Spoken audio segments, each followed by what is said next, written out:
Good morning, everybody. Lisa, Connecticut Worms and Gardens. I'm gonna show a quick check-in of my urban worm bag because we haven't looked at that since the last time I harvested some material, and it was in my basement at that time. I've since moved it upstairs because it got just a little too cold down there. It's about 52 degrees right now with 21% humidity, so it's just pretty miserable overall for worms, and there's no reason not to move them up. So first thing you can see, the comfrey root I have in there is now a comfrey plant, so they're enjoying that. And the top has been closed, so you can see, like, if I zoom in, you'll see the top of the stem is bent over and brown. That's because where it's touching the top, it's dying, of course, but I just put it in there for them to have a root to nibble on. And the reason I'm pointing it right down in front here is the most recent feeding was some lettuce and pieces of asparagus that I dug out of the freezer, and that was I guess about 2 days ago now. So I figured there would be a decent worm ball in the front, and it could be Worm Ball Friday or Wacky Friday or whatever we're going to call it. But let's take a look. It should be right about here. Oh, look, as soon as I scrape the top, look at the worms. Yes, I think we're going to see a worm ball. See if I can zoom in a little bit before I dig them up. Okay, that's probably pretty good because I think it'll be a sizable worm ball. I think. Okay, let's see what we find. Will there be a worm ball? Well, no. This is a worm collection, but I wouldn't call this a worm ball. This is just worms, mostly red wigglers, that were surface feeding. So we got to dig a little bit deeper for the lettuce. So I'm going to tilt the camera out a little bit. You know what was right? You know what? I'm just going to feel around and see if I can feel it. I thought giving it 2 days would be adequate, although, oh wait, I think it's on this side. Let me see. You know, 2 days may have been 2 days too long for these guys. I've mentioned in some of my other videos that I added a bunch of Euros and red wigglers and blue worms and African night crawlers to this bin since we did the bottom harvest. Okay, they have eaten the entire head of lettuce, and I'm not even seeing the asparagus. I did rotate this bin when I moved it in here yesterday. Maybe I'm looking on the wrong side. I don't know. Given the population, I wouldn't be surprised if they ate a head of lettuce in a day, or it's been a day and a half. But if you just look at, in general, if I pull up any of the material, you can see how many worms are in this bag now. A lot. And while this looks like a worm ball, looks like the only thing in the center of it is a piece of bean sprout. I don't even see what they're congregating over here. I don't think this is a congregation. I just think this is an indicator of the worms that are in here. It's a coffee filter, so they may have been nibbling coffee, but the filter itself is not damaged. Excuse me if my head gets in the way. I gotta reach over. I'm just gonna kind of dig from around it and take a look all around. So the material looks amazing, and it smells just like fresh earth, like when you go out in the spring after winter and you dig into the garden. Oh, look, I found a little piece of asparagus, and these were entire asparagus spears that were in here. So this is where the food was. Let's see if we can find any of it. Oh, I'm feeling something. Hold on. I had the camera, I think, in the wrong place. Here we go. Okay, so here's some lettuce. No big worm ball, though. They're in it. But there's so little left. This is more bedding than it is lettuce.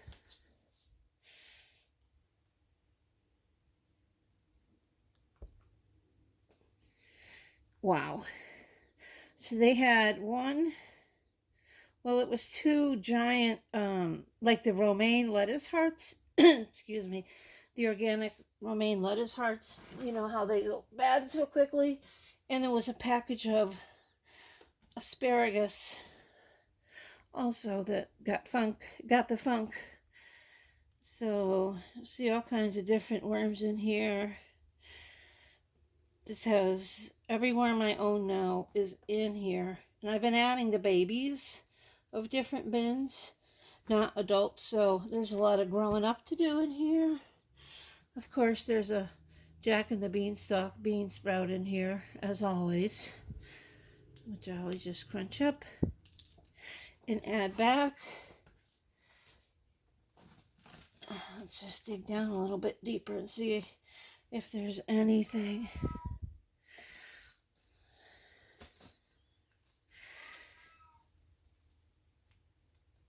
Okay, I mean, I don't see, unfortunately, the worm ball as I promised. Although when we look at the Indian blue worms, I'm certain there will be one there.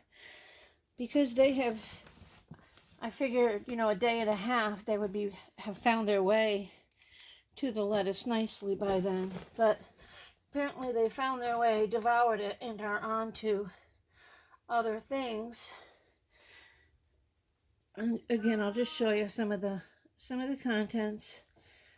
It looks really dry on the camera. I know it does, but the moisture feels really nice. Oh, you know what I did put in? I just found it. I put in a mini pumpkin that is really, really hard. It's not wax, but it dehydrated. I just put this in there yesterday. And, oops, sorry. I didn't open it because I really can't. I mean, it's really extremely hard. So let's see how long it takes them to compromise this. I'm not going to penetrate it or cut into it or anything. The worms want it, they have to get to it. Eventually it's going to be broken down somehow. Okay, well, I would say the contents, they look really good. Let's take a look over here, and then we'll take a quick look at the root. You can see just the pure population in here now.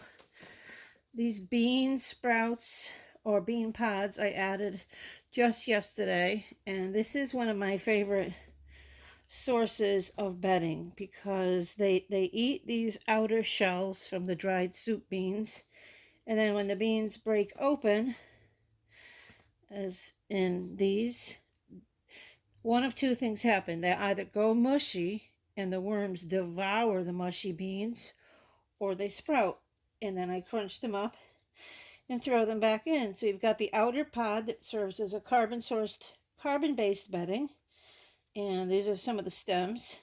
And you've got the inner bean that can sprout and turn to a nitrogen-based green. And then you have the, if it turns mushy, they eat that too. So here's a little ball of worms. All I see is a sprout growing out of it.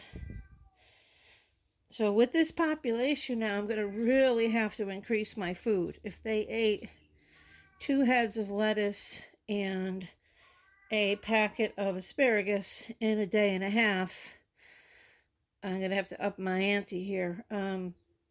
Fortunately, outside in my garden, I left a bunch of my massive cabbage heads to let them freeze. At the end of the season, they got affected by many different things.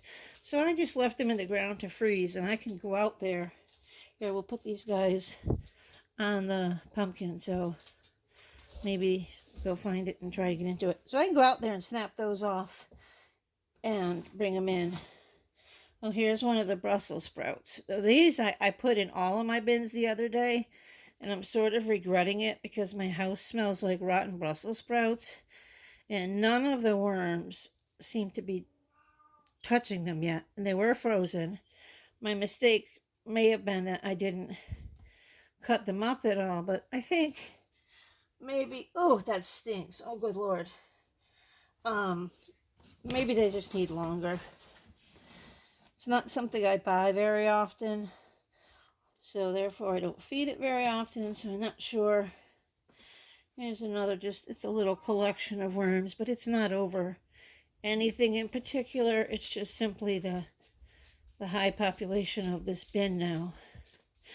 Whoop, they more or less just fell out of my hand. Looks like they're congregating around some beans. So in regards to the beans, you know, I have a large garden. Well, I have several large gardens outside. And every year I have my compost beans. When I harvest my beans every year, I take like 2 or 3 of the full bean pods containing, you know, 4 or 5 beans. And I bury them in the ground in place in a spot that I don't plan on growing my next year's beans. And I do that with the intention of letting them come up and just go crazy. And they're for the worms. I leave them in place. I let them dry out. And then at the end of the season, I harvest them for my worms. So, you know, the seeds didn't cost me anything. Simply because they were beans that I grew and just left a couple pods out there. And the space is always somewhere like in between my bushes or up against a side of the house that doesn't get a lot of sun or somewhere weird. And they may not produce as optimal as my intentionally planted beans for myself might grow, but they produce quite a lot. And so yeah, that's kind of like the worm garden. Now let's take just a look at the bottom of this comfrey root. Wow, if this was an in-place bin, or I should say like a tub, this material would be almost ready to harvest. But because this is a continuous flow through, obviously you don't sift it from the top, but this stuff, since we harvested it, I'm gonna have to look, it's somewhere between 2 and 3 weeks ago, I think. They've eaten everything. Well, everything except the pumpkin I put in yesterday. I'm surprised that's not gone. You see just how fluffy and smooth. This is smooth worms. All right, let's take a look at this comfrey root. I don't mind pulling it up because there's nothing you can do to kill a comfrey root. Okay. Let's see if I have it on camera here. I do. Let me just try to adjust the lamp. So you see all these little white, I think they're called feeder roots. This doesn't exist outside. If you grow comfrey, you have these long, very long tap roots. They can go 15, 20 or more feet. That's why comfrey is a dynamic accumulator, super accumulator. But you see all these worms that I'm extracting them from up in here. But these little white feeder roots are growing simply because the worms are stimulating this so much. And I snap these roots off because these white roots are absolutely not needed. And I toss them in there, and in about 8 hours, you're going to see a worm ball on those roots like you would not believe. And the base of this always serves as a major, right at the crown, there's always a whole pile of worms. And usually in between, and if I dig beneath, oh look, see on this side? If I go in there, see how many worms? They love eating right at where the crown of the plant is, where the grain meets the roots. So let's see if there's any that were pecking around at the bottom. Now the bottom of this is really dry, and that's great because that's how it's supposed to be. You don't want the wet finished material to be at the bottom because it's a bottom harvesting system. I want to show you something that's interesting. Okay, this is a bean sprout, and I know for certain based on this piece right there, you can see This is one that I snapped in half and threw it in there. It grew new roots. It was broken. Come on, focus. Okay, it doesn't want to focus. It was broken, and then right where I broke it, it grew new roots. You will never see that with a bean sprout outside. Beans are very delicate, and if you break them, they're usually dead, especially if it's it's snapped in half. Max, we know you're here. Sorry guys, talking to the cat. All right, well, you don't need to see me go through and polish this up. It needs food. I was hoping to show you a worm ball, but the worms ate faster than I could film. So I know that a day and a half is too long to leave 2 heads of lettuce.